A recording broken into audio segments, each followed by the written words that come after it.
With regard to the national dialogue, I had a meeting, a fairly long meeting, with the PTT, the Planning Task Team, which is composed of people from the foundations as well as officials from the presidency. We had a lengthy discussion and we dealt with the extent of preparedness for the first convention, which is going to be on the 15th. And there was a sense in some of the quarters that we may not be as prepared as we should be. And it had to do with the level of preparedness. And then I raised a concern that the invitations have already gone out to 750 organizations. And many of those organizations have already responded that they are coming, they are willing and committed. Prior to that meeting, there had been a meeting of civil society where there were 100 representatives and who felt that they want to go ahead with the dialogue. So what was pleasing for me was that the foundations who felt that they are not so happy about the level of preparedness felt and said that they will remain part of this dialogue. So they will participate, they will remain part of it, and then they will leave the planning for the first convention to the civil society organizations and officials from the presidency. From what I gleaned, there was nothing political about it. There was nothing askew about it. It was just the issues of, are we as prepared as we should be? So it could be risky to go ahead when you're not so prepared, but I then said to everyone, go and make sure that we get ready as well as we could be and pull out all stops. Make sure that we hold a really good dialogue first convention. So that is the instruction I have given everyone, and they are now working towards delivering a good convention, the first convention. And in the end, the first convention really is not going to deal with the substantive issues. It is going to deal with the process, how the other dialogues are going to happen in various districts in our country, in various wards in our country. So the first convention will then be choosing a steering committee that will take the work forward. We'll also get involved in planning how that process will evolve. So in the end, there is no difference about substantive issues. It is peripheral issues that should never make anyone want to go and jump off a tall building. That should never give anyone indigestion. These are matters that are going to be properly ironed out as we move on.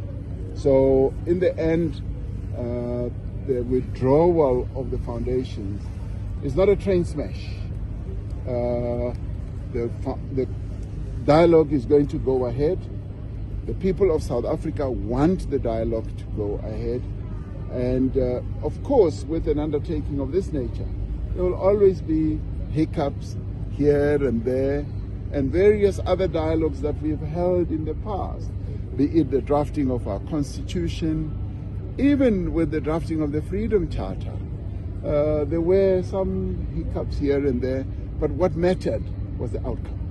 So I'm focusing my eyes on the outcome, which is the substance that will come out of this dialogue, which will be charting a very clear path to where our country should be going to in the next 30 years and more. So just for clarity, Mr. President, the National Convention will commence as of the 15th of August, just for clarity purposes. The National Convention will commence on the 15th.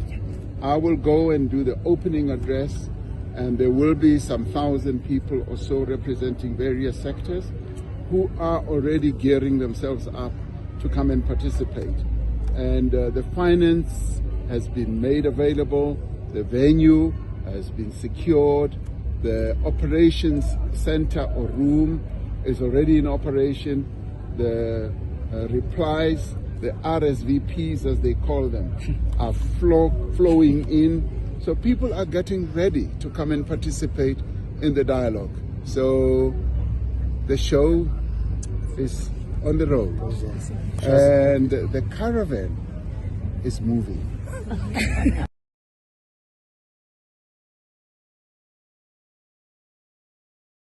Mr. President, Kosnathi Shazi from Power FM News. In the past 2 days, you had two important phone calls with the President of the United States, Donald Trump, and the President of Russia, Vladimir Putin. Were those conversations fruitful? On the end of America, of course, a new trade deal, Trump potentially coming to G20, and on the other side, in the East, the ongoing conflict in Ukraine.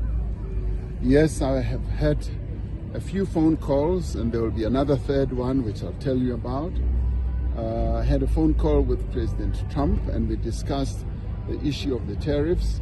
We are going to be focusing on the talks that are going on through our officials and our ministers.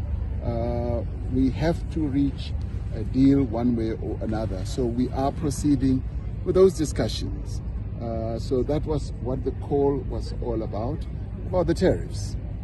And the second call was with President Putin yesterday, who asked to talk to me, to brief me about the peace process and efforts that they are embarking upon.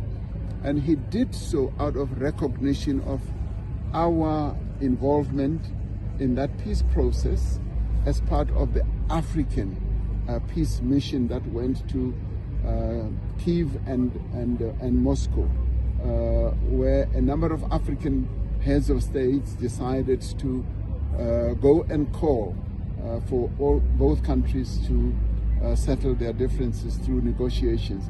So it was in recognition and appreciation of that he called to brief me and us as South Africa, and also thank us for our participation in trying to bring about the peace process.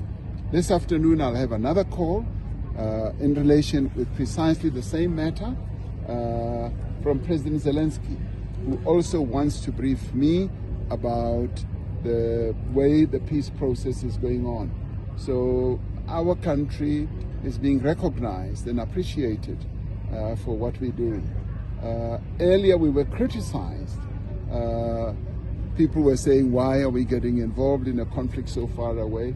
But the efforts that this country makes in fostering peace processes around the world are recognized by others. And it's about time that we as South Africans also appreciate what our country does in helping to bring about peace in the world.